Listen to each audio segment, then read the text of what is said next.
En tant que député national de la République démocratique du Congo, nous avons élaboré une proposition de loi que nous avions déposée à une certaine époque au niveau de l'Assemblée nationale, mais la matière relève de la compétence de l'exécutif et c'est sur le conseil du bureau d'études de l'Assemblée nationale que nous sommes venus déposer ce projet pour réglementer le corps des sapeurs-pompiers en République démocratique du Congo. Vous allez remarquer que chaque jour en RDC, il y a des incendies qui se déclarent par-ci par-là. Mais malheureusement, le corps des sapeurs-pompiers n'est pas organisé en République démocratique du Congo.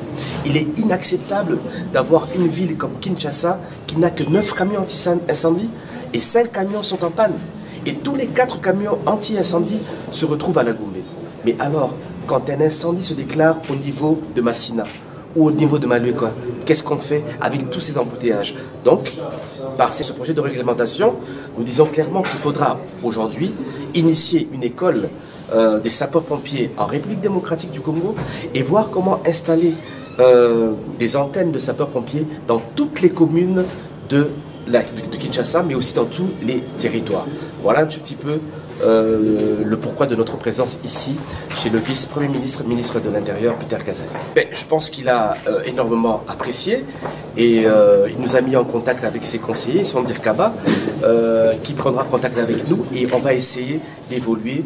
Pourquoi pas aider à ce qu'il y ait un décret demain et certains arrêtés qui pourront réglementer bien sûr le corps des sapeurs-pompiers en République démocratique du Congo. Vous avez appris hier qu'il y a eu un incendie au niveau de Limete et un autre au niveau de Matadi Kibala et plusieurs personnes qui décèdent. Il y a un sénateur qui est décédé il n'y a pas très longtemps suite à un incendie au niveau de Limete. Donc je pense que ce travail que nous allons faire avec le vice-premier ministre de l'Intérieur pourra bien sûr sauver des vies. Et vous devez savoir que les sapeurs-pompiers ont un rôle très important, pas seulement pour les incendies, mais en cas d'éboulement, en cas de tremblement de terre, en cas de glissement de terrain, en cas de guerre aussi.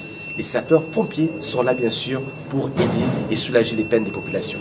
Je viens de faire une initiative parlementaire, de contrôle parlementaire. Je viens d'adresser une question écrite à 3 membres du gouvernement, à savoir Madame la ministre d'État, ministre de portefeuille, Madame la ministre des Mines et Monsieur le ministre des Finances de la République démocratique du Congo au sujet de la signature par les 3 membres du gouvernement d'un accord de joint venture avec la société Primera.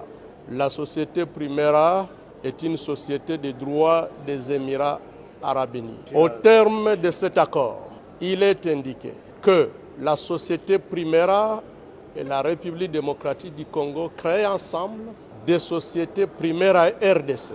2 sociétés Primera RDC. L'une, Primera Gold, pour l'or, et l'autre, Primera Metals, pour le 3T. Mesdames et messieurs la presse, il s'agit d'une mafia organisée. Pourquoi? Chaque société Primera n'apporte que 20 000 $. Je dis bien 20 000 $. Primera Gold, 20 000 $. Primera Metals, 20 000 $. Et dans les 20 000 $, la RDC apporte 9 000 et la société Primera n'apporte que 11 000. Mais à cause des 11 000 $, les 3 membres du gouvernement accordent un monopole pendant 25 ans pour l'or, pour le coltan, pour la cassiterie, pour le cobalt, bref, 3T pendant 25 ans pour toutes les provinces du Nord Kivu, du Sud Kivu et du Maniema. Mesdames et messieurs, c'est inadmissible.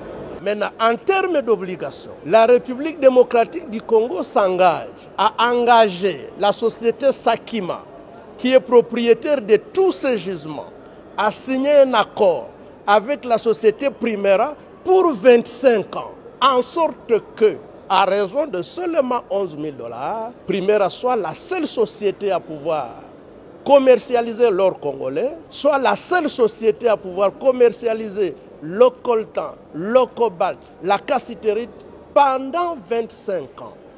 Et ce n'est pas fini. On accorde à la société Primera un régime fiscal privilégié, plusieurs exonérations. inédite et là où elle doit payer au taux de réduction scandaleuse. Rien que pour le coltan, les sociétés congolaises et entités de traitement congolaises payent 12% de la valeur de chaque marchandise, du moins de la cargaison des minéraux, à l'exportation. Là où les sociétés congolaises payent 12%, Primera ne payera que 3,5%. Nous avons calculé uniquement pour le coltan, le Trésor congolais paye 80% de ses revenus. Au cours d'un mois, à voir le flux, nous perdrons 500 millions de dollars chaque mois pour les 3 provinces et pendant 25 ans. Nous avons donc dit que c'était inadmissible. Nous avons posé la question aux membres du gouvernement concerné parce que, comme vous le savez, le régime conventionnel a été abrogé par le nouveau code minier. Aujourd'hui, nous sommes sous le régime légal et toutes les sociétés sont traitées de la même manière. Le président de la République dit, et avec raison, vouloir créer des millionnaires congolais. Ce n'est pas en accordant un monopole immérité à une société étrangère que nous allons créer des millionnaires congolais. Ce n'est pas en accordant des exonérations illégales à un étranger que nous créons des millionnaires congolais. Et enfin, ce qui paraît scandaleux. En ce qui concerne le règlement du contentieux, les 3 membres du gouvernement ont renoncé au privilège de la souveraineté de la République démocratique du Congo. Je n'invente pas, le contrat est là gelé. Vous allez même le publier. En ce qui concerne le contentieux, les 3 membres du gouvernement mettent à égalité la RDC avec une société privée en disant que, en ce qui concerne le contentieux ou l'exécution des décisions arbitrales ou judiciaires nées de cette convention signée, la République démocratique du Congo n'invoquera pas son droit à la souveraineté, ni des immunités y attachées. Ce qui revient à dire qu'en exécution d'un jugement produit par Primera, nous pouvons nous retrouver avec le palais du peuple saisi, les comptes du trésor public saisis, le palais de la nation, des immeubles, les symboles de souveraineté ne sont pas protégés. Disons que ce n'est pas normal. Ensuite, comme vous le savez, la société Sakima, à laquelle les 3 membres du gouvernement enjoignent de signer des contrats de jointe venture avec la société Primera, cette société a déjà signé des contrats de même nature avec des sociétés de droit congolais, lesquelles sociétés ne sont pas disposées à renoncer à leurs droits. Ils viennent de faire des déclarations. Il s'agit de la société Amir SARL, CDMC SARL, Stone Mining Company SARL. Top Congo FM 88.4, première radio d'information en République démocratique du Congo. Tozali na bino na basango kota la lingala tokobya sango telebongo mituka mimizali kolongola ka mituka na balabala moto atiki mutuka kozonga akuti mutuka te nzoka neli kambele bato mingi batali kobanza ite zali la pulusu nde zali kosala yango nzoka nde moyangeli ya mwankonzi Kinshasa ya yebisi ete alima esengeli bongo kokota na tina ya likambole na yango ya bwaki mbela ete baimboka bazala bongo na bokebi peye abanzete mituka mina mimizali kolongwa mituka misusu esengeli bongo kotika kotia potopoto na yango mwankonzi Kinshasa wana zali maloba jiko ko mulumba wana zali kambi molandi ya yango mwankonzi Kinshasa tolandai mebe ko ane lomete to kamo ko kama tomoni ya quelques semaines quelques jours awa batu wana bazongeli alors que mebe ko zali ngai moko vice-gouverneur de na signaka mokanda wana pona kopekisa mama ya likambo na likambo wana ezali nini mituka wana d'abord de 1 ezali à la police te bazui makomi à la police bakomi na mituka wana alors que ezali mituka à la police te ba société wana bazali na complicité na ba colonel mibale dont entre autres colonel Kyungu o bazali na kati ya kan lufungula nde bango bazongisi bango po batungisaka nango population na biso il y a une différence na mituka oyo longolaka ba epave na nzela wana ezali mituka ya hôtel de ville mais oyo wana eza kosala mobulu mingi surtout na centre ville moto atika mutuka liboso ya hôpital bakumbi moto atika attention mutuka liboso ya pharmacie pour son batakisi batikali kokoma mutuka na moto même atika mutuka liboso ya baetelo liboso ya baekole abima bokozwa bana akuti mitukeke opekisaki makambo wana mais tokamwe ke zongi yango la benga ki général Blaise na yebise sur le Cambona ye pas ki surpris na banza lelo fatuana ba kozwa mbano na bango il faut makambona ici là et puis ba bimisa ba mituka na bango na kalu fungula parce que zali mituka la police ezana ndeko moko zali kuna yemda zoko kundu ba souhaiter wana kuna kotungisa na yango population butu moi 5 éditions, 18 bulletins d'information. Top Congo FM 88.4, première radio d'information en République démocratique du Congo. Une rédaction en contact permanent avec ses auditeurs. 080 812 812. Information avec Top Congo FM 24h sur 24, 7 jours sur 7. Ce journal vous a été proposé par Equity BCDC. Comprenez mon émotion.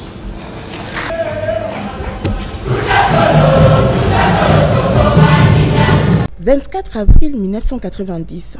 Ce jour-là, larmes aux yeux, le maréchal Mobutu annonçait la fin du parti unique et le début d'un long processus de la démocratisation avec à l'appui le multipartisme. Pour Aristote Ngarimé, un discours jamais matérialisé durant le règne du président Mobutu.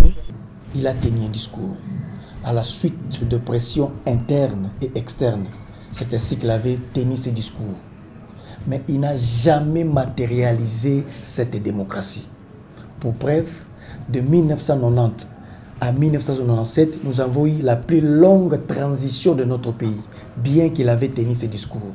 Il a exprimé une pensée, mais au fond, il n'a pas matérialisé cela. C'est Joseph Kabila Kabange qui est venu matérialiser cette démocratie. Bien qu'il signe de la démocratie, beaucoup reste à faire ou à refaire sur le pluralisme politique en République démocratique du Congo.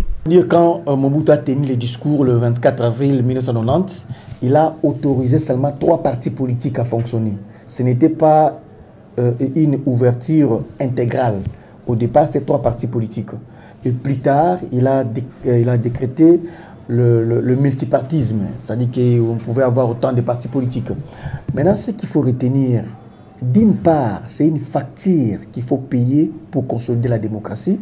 Ça veut dire avoir la liberté de faire les partis politiques, créer des partis politiques, c'est une facture qu'on doit absolument payer. D'autre part, il y a beaucoup à refaire.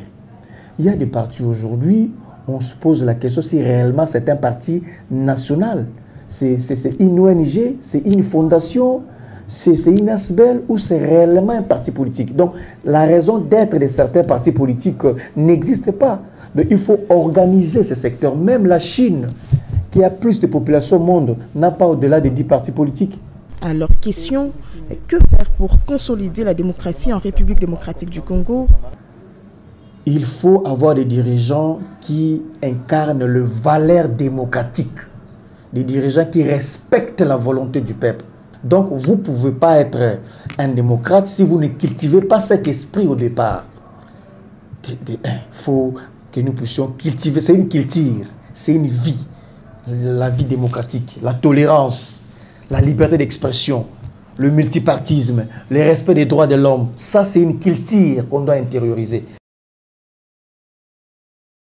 Ils étaient venus de tous les coins du monde pour assister à la sortie officielle de Congofort UDPS, une branche du parti présidentiel créée par Papichou Tchamala le 1er juillet 2019, dans le but de soutenir dignement la vision du président de la République, Félix Antoine Tshisekedi, faire la visibilité des actions politiques du gouvernement et se préparer aux échéances de 2023. Le président de cette association, Papichou Tchamala, lance un bon message aux Congolais. S'engager, c'est agir. Le Congo est notre dénominateur commun.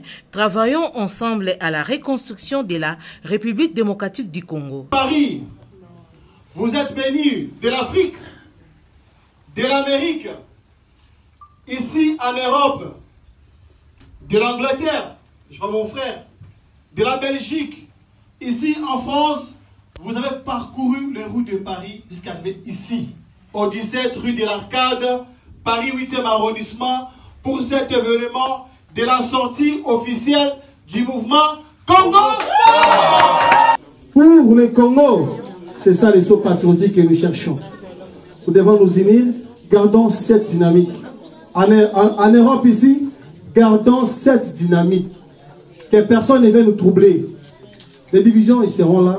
Soyons forts mentalement pour les dominer. Cette sortie officielle était également une occasion d'inviter tous les Congolais à se réunir sans aucune distinction de tribu. Était également présente à cette cérémonie Madame Fidéline Tshisekedi, présidente des FOFAT, Fondation Félix Antoine Tshisekedi. Dans son intervention, la modératrice de la cérémonie a donné la caractéristique principale de ce courant. Le Congo est notre dénominateur commun. Travaillons donc ensemble à la reconstruction de ce beau pays légué par nos ancêtres. Notre sortie officielle est également l'occasion pour nous de lancer un message fort à toute la communauté congolaise et de nous réunir sans aucune distinction des tribus ou de langues. Nous souhaitons de rendre visibles les actions politiques du gouvernement et d'être présents sur la scène électorale en 2023. Nous sommes une nouvelle génération de femmes et d'hommes désireux de prôner les valeurs afin d'en finir avec les antivaleurs qui gangrènent notre communauté.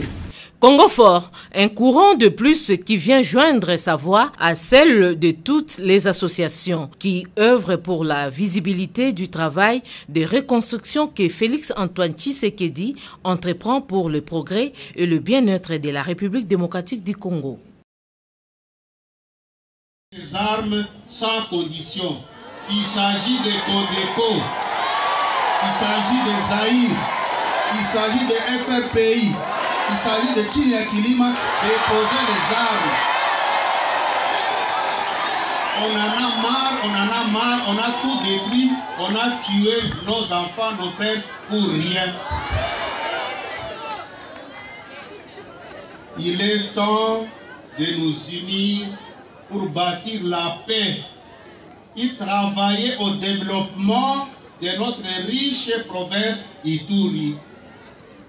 Pendant que nous nous entretuons entre nous, ce sont les autres qui profitent de nos richesses. À Kinshasa, des maisons en étage poussent.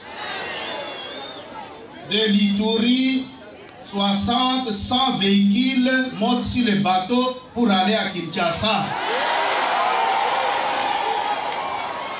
Ça, nous avons vu de nos propres yeux. On continue à nous tuer. On va faire à Nairobi.